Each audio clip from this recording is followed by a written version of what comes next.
आप्त ज्ञानी निर्ग्रंथ सद्गुरुदेव को नमन। जय हो। एक कहानी पढ़ने में आई, आपने भी बहुत बार पढ़ी होगी। कोई नहीं, एक बार फिर से इस कहानी को सुनते हैं, लेकिन बिल्कुल खाली होकर और नए नज़रिए से। तो हुआ यूँ कि एक बहुत बड़ा संयुक्त परिवार था। कई पीढ़ियाँ साथ रहती आई थी। उस परिवार में एक तरफ एक वीणा पड़ी थी। देखने पर ही लगता था कि बहुत पुरानी होगी। वीणा शायद उस परिवार के पुरखों में, पूर्वजों में कोई बजाता रहा होगा और बड़ा जानकार रहा होगा वीणा का, क्योंकि वो जो वीणा थी वो बहुत ही पुरानी, बड़ी सुंदर सी वीणा थी। ऐसी वीणा जो कम ही देखने को मिलती थी। तो वो वीणा उस परिवार में रखी हुई थी, लेकिन अभी वर्तमान में उस वीणा को बजाना कोई नहीं जानता था। परिवार का कोई सदस्य उस वीणा को बजाना नहीं जानता था, लेकिन पूर्वजों की थाती थी, विरासत थी, इसलिए रखी हुई थी।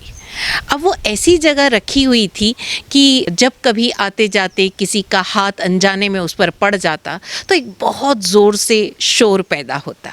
कभी रात के अंधेरे में गुजरते हुए किसी का कोई एक हल्का सा उस पर हाथ भी चला जाता, तब भी उसमें से शोर पैदा होता और एकदम पूरे घर की शांति जैसे भंग हो जाती।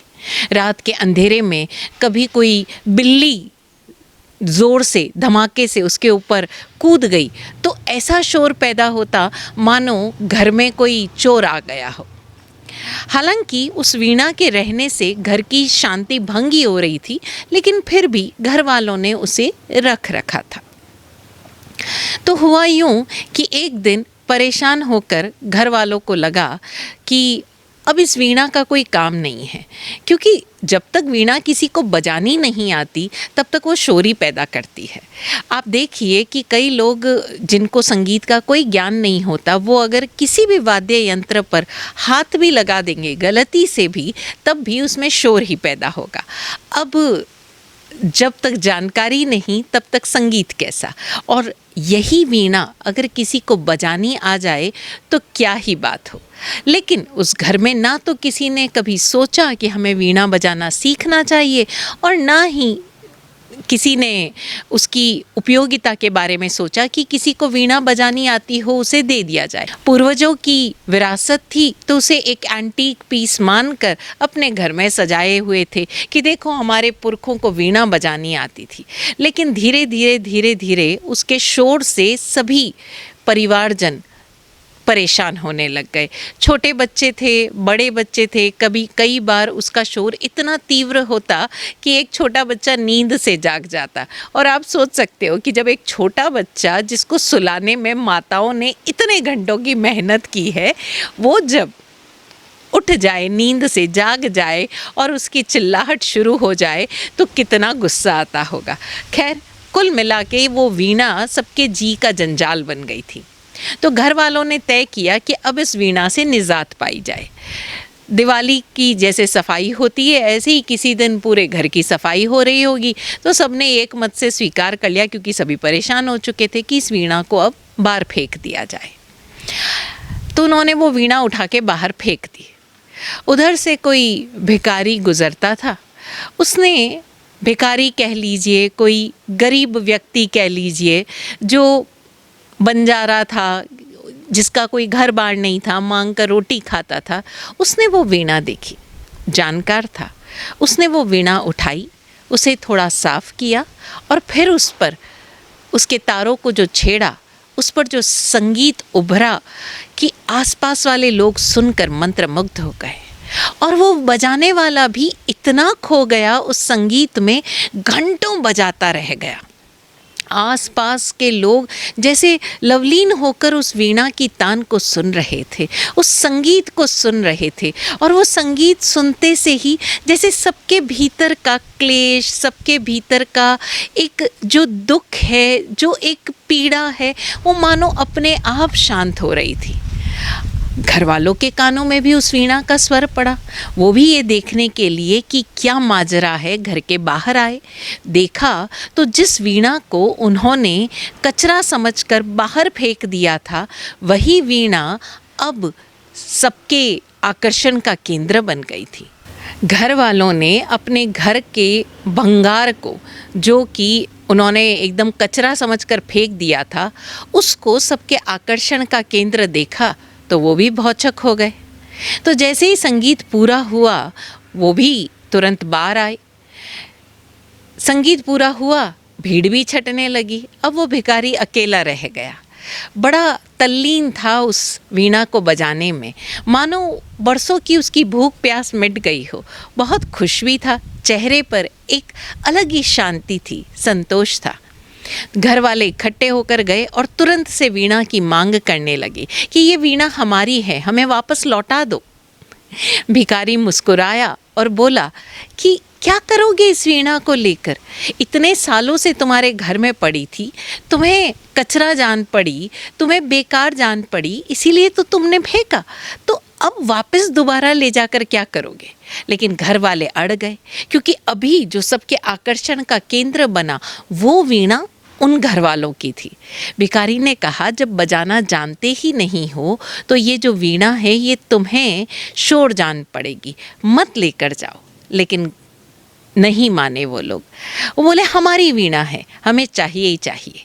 अब आखिरकार अंत क्या हुआ ये तो हम रहने दें, लेकिन ज़रा हम इस कहानी से, इस कहानी के मर्म को जानें। जब तक वीणा बजानी ना आए, जब तक उस वीणा पर महारत हासिल ना हो, जब तक हमें ये कला न आती हो कि उस वीणा से संगीत कैसे फूटेगा, उस वीणा से संगीत कैसे निकलेगा। कहने को तो कुछ लोहे के तार हैं जो एक और दूसरे सिरे पर बंधे हुए हैं, एक लकड़ी का नीचे तख्ता है। कैसी वीणा, कौन सी वीणा? लेकिन जब कोई जानकार उस वीणा को, उस संगीत की रहस्य को जानकर उसे बजाता है, तो उसमें से ऐसा संगीत फूटता है कि हमारे भीतर के सारे क्लेश को, सारे कलह को, द्वेष को, सारी दुख और पीड़ाओं को हर लेता है। लेकिन अगर हमें उस संगीत के रहस्य का पता ना हो तो वही वीणा के तार हमारे लिए शोर बन जाते हैं। हम ज़रा अपने जीवन को देखें ना, हमारा जीवन भी तो इस वीणा की तरह ही है। अगर हमें इस जीवन को जीने की कला न आती हो तो ये जीवन हमारे लिए दुख बन जाता है। ये जीवन हमारे लिए दुख ही नहीं, दुखों का सागर बन जाता है। ये जीवन हमारे लिए बोझ बन जाता है। ये जीवन हमारे लिए एक जहर बन जाता है।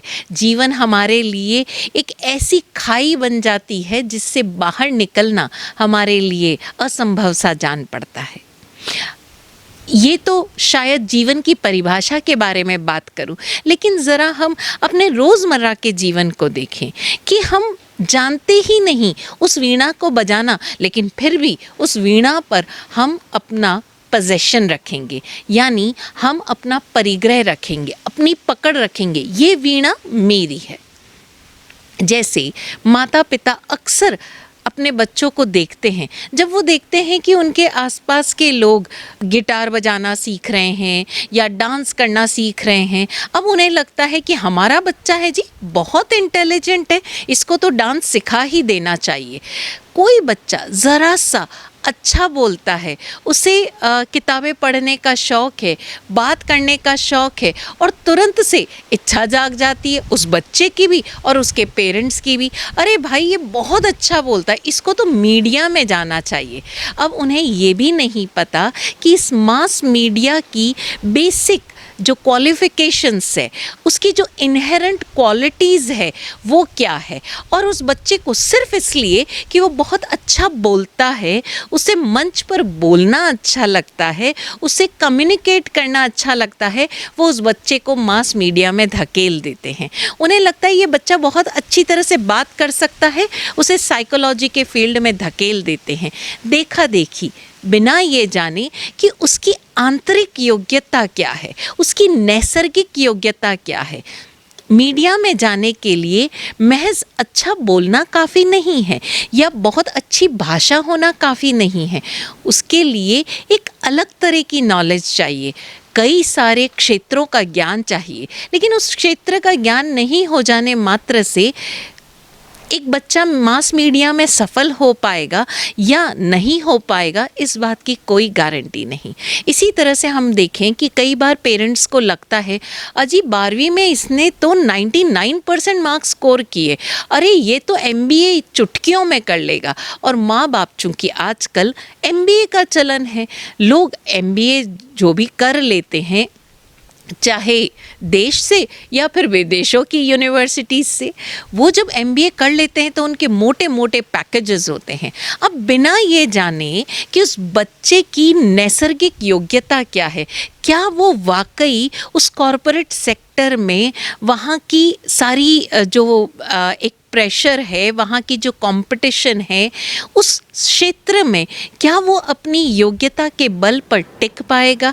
सिर्फ इसलिए कि उनके 12वीं में मार्क्स अच्छे आए, वो किसी भी चीज़ को पढ़कर बहुत जल्दी उसे ग्रास्प कर लेता है, उसे बहुत जल्दी ग्रहण कर लेता है। और चूंकि उस एमबीए करने के बाद उस पर्टिकुलर कॉलेज से प्लेसमेंट्स बहुत अच्छे मिलते हैं, वो अपने बच्चे को ज़बरदस्ती उस कॉलेज में एडमिशन दिला देते हैं। देखा देखी आसपास का माहौल क्या चल रहा है, प्रतियोगिता क्या चल रही है, बिना ये जाने कि उसके भीतर की वीणा से कैसा संगीत फूटेगा, हम मात्र बिना जाने उस वीणा को बजाने की कोशिश में निकल पड़ते हैं। अब ज़रा देखिए कि क्या वो बच्चा वाकई अपनी जीवन वीणा को बजा पाएगा या मात्र शोर बन के रह जाएगा, एक ऐसा शोर जो उसको सहन भी नहीं होगा और अंततः उसका पूरा जीवन एक ऐसी पीड़ा बनकर रह जाएगा जिसे वो पार नहीं पा सकता। समय इतना गुजर चुका होगा कि वो पीछे मुड़कर पुनः उस जगह पर पहुंचकर जहां वो अपनी नैसर्गिक योग्यता को खिला सकता था, पहुंचने में बहुत ज़्यादा समय लेगा। तो ज़रा हम देखें कि हम अपने आसपास के लोगों से जब इंटरैक्ट करते हैं, स्वयं अपने आप से इंटरैक्ट करते हैं, तो क्या हम जान पाते हैं कि हम अपनी इस जीवन वीणा को किस भांति बजाएं, हमारी योग्यताएं क्या हैं। सिर्फ इसलिए कि किसी पर्टिकुलर व्यक्ति को उस पर्टिकुलर कॉलेज में जाने के बाद अच्छा पैकेज मिल गया, क्या हम भी बिना जाने कि हमारी योग्यता क्या है, हमें वो करियर अपनाना चाहिए, या हमारी नैसर्गिक योग्यता को जानकर हमारी क्वालिटीज़ क्या है? यहाँ पर फिर एक प्रश्न खड़ा होता है। अक्सर लोग हमसे कहते हैं महाराज जी आप बार बार कहते हो अपनी नैसर्गिक योग्यता को पहचानो, हम कैसे पहचानें? तो हमें समझना होगा कि हमारा शौक़ क्या है, हमारा पैशन क्या है और हमारी क्वालिटी क्या है, इन दोनों में अंतर है।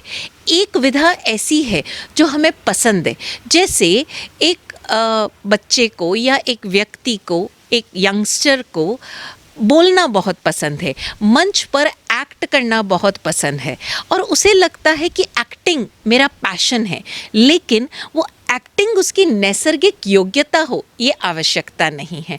हो सकता है कि उसे, चूंकि वो बहुत अच्छा मंच पर कम्युनिकेट कर सकता है, हो सकता है वो एक बहुत अच्छा टीचर बन जाए, वो एक बहुत अच्छा कम्युनिकेटर बन जाए।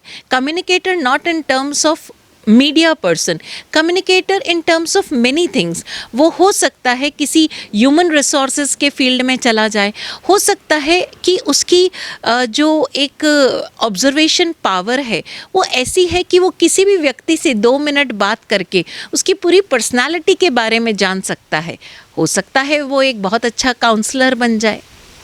किसी व्यक्ति को नए नए आइडियाज़ आते हैं, हो सकता है वो बहुत अच्छा बिज़नेस आइडियाज़ देने वाला व्यक्ति बन जाए, लेकिन ज़रूरी नहीं है कि वो एक बहुत अच्छा एग्जीक्यूटर बने। हर व्यक्ति की अपनी एक नैसर्गिक योग्यता है। एक बहुत अच्छा टीचर एक बहुत बड़ी स्कूल को चला पाए, यानी उस स्कूल को मैनेज कर पाए, ये ज़रूरी नहीं। हमने देखा, एक हमारे बचपन की घटना है, हमारे एक टीचर थे, वो इतने नए तरीक़ों से पढ़ाते थे कि खेल ही खेल में कहानियाँ गढ़ के, कहानियाँ सुनाकर, मैं आज से 40 साल पहले की बात कर रही हूँ, उस समय एक्सपीरियंशियल लर्निंग नाम की कोई चीज़ नहीं थी। लेकिन वो जो टीचर थे वो समय को बहुत दूरदृष्टि से देखते थे, जीवन को बहुत दूरदृष्टि से देखते थे। वो उस समय हमें पेड़ों के नीचे बिठाकर पढ़ाते थे। हमारी क्लासेस में कुछ बच्चे पेड़ पर चढ़ रहे हैं, हम मिट्टी में बैठे हैं, कुछ बच्चे चेयर पर बैठे हैं और वो टीचर्स हमें पढ़ा रहे हैं। उन्होंने हमारे पढ़ाने का सिस्टम बिल्कुल अलग कर दिया। मैथ्स के नंबर्स को हमको ऐसा खेलना सिखा दिया कि मैथ्स का डर ही गायब हो गया। लेकिन उस टीचर ने जो पढ़ाने का सिस्टम बदला वो सभी पेरेंट्स को बहुत पसंद आया। कुछ लोगों ने उन्हें उकसाया और उन्होंने एक स्कूल खोली और यकीन जानिए बस वही दिन उनके डाउनफॉल का दिन शुरू हो गया। वो एक बहुत अच्छे टीचर थे लेकिन वो बहुत अच्छे मैनेजर नहीं बन सके, वो स्कूल को चला नहीं पाए और हुआ ये कि जो स्कूल उन्होंने एक इतने अच्छे विजन के साथ खोली थी वो स्कूल फेल हो गई। और उनके जो बच्चे थे, जो स्टूडेंट्स थे, वो समझ नहीं पाए। वो पेरेंट्स जिन्होंने उनको उस स्कूल खोलने के लिए प्रेरणा दी थी वो समझ ही नहीं पाए कि ये स्कूल क्यों नहीं चली। तो हमें समझना होगा कि हमारा पैशन क्या है और हमारी नैसर्गिक योग्यता क्या है। इन दोनों को जब हम मिक्स करते हैं तब हो सकता है चीज़ें वैसी नहीं शेप आउट हो, वैसी आकार ना ले जैसा हम चाहते हैं। कई बार ऐसा होता है कि चीज़ें वैसा आकार ले लेती है, यानी कई लोगों का पैशन प्रोफेशन बन जाता है, लेकिन कई लोगों का पैशन जब प्रोफेशन का रूप लेता है तो वो फेल हो जाते हैं। बहुत आवश्यक है कि एक बच्चा जब अपना करियर चूज़ करे तो पेरेंट्स बजाय कि मात्र गूगल को छाने या अपने आसपास के फ्रेंड्स को देखे, मात्र करियर काउंसलर्स की संपर्क करे या अपने आसपास के रिलेटिव्स को संपर्क करे। बहुत ज़रूरी है कि बच्चा और पेरेंट्स अपने साथ बैठे, एक साथ बैठे और जाने, बातचीत करें, घंटों बातचीत करें, जिसे आज की भाषा में आप ब्रेन स्टॉर्मिंग सेशंस कहते हैं। ब्रेन स्टॉर्मिंग करें कि क्या हम प्लस पॉइंट्स है, क्या माइनस पॉइंट्स है, किन माइनस पॉइंट्स को ओवरकम किया जा सकता है समय के अंतराल में, या किन माइनस पॉइंट्स को हम ज़रा भी केटर नहीं कर सकते। ये हमारी इनहेरेंट नेचर ही नहीं है। इसी तरह से कोई व्यक्ति जब बिजनेस करता है या जॉब करता है तब भी कम से कम 2 दिन वो अपने आप के साथ बैठे, अपने आप को इंट्रोस्पेक्ट करे, जाने कि उसकी स्ट्रेंथ्स क्या है, उसकी वीकनेस क्या है, क्या उस वीकनेस में से कुछ ऐसे पॉइंट्स हैं जिनको वो प्रैक्टिस के साथ या किसी अच्छे गाइड की मदद से ओवरकम कर सकता है, या उन वीकनेस को वो ओवरकम नहीं कर सकता। तो उस वीकनेस को एक्सेप्ट करके कैसे उससे बचकर वो अपने करियर में सफल हो सकता है, इस बात पर ध्यान दें। हम समझें कि जीवन वीणा हमारे पास है, उसे बजाने की कला सिर्फ हम जानते हैं, तो हम उस वीणा को बजाने की कला पर ध्यान दें। ये नैसर्गिक योग्यता हम सबके भीतर है, उस योग्यता को जगाएं, खिलाएं, लेकिन उससे पहले बहुत आवश्यक है हम जानें। तो हमारी ज़िंदगी, हमारा ये जीवन संगीत उभारेगा या शोर उभारेगा, इसका चुनाव हमारे हाथ में है। ध्यान दें, स्वयं को समझें, स्वीकार करें और अपने जीवन संगीत में आनंद उठाएं। सद्गुरुदेव से यही सद्भावना। ओम शांति।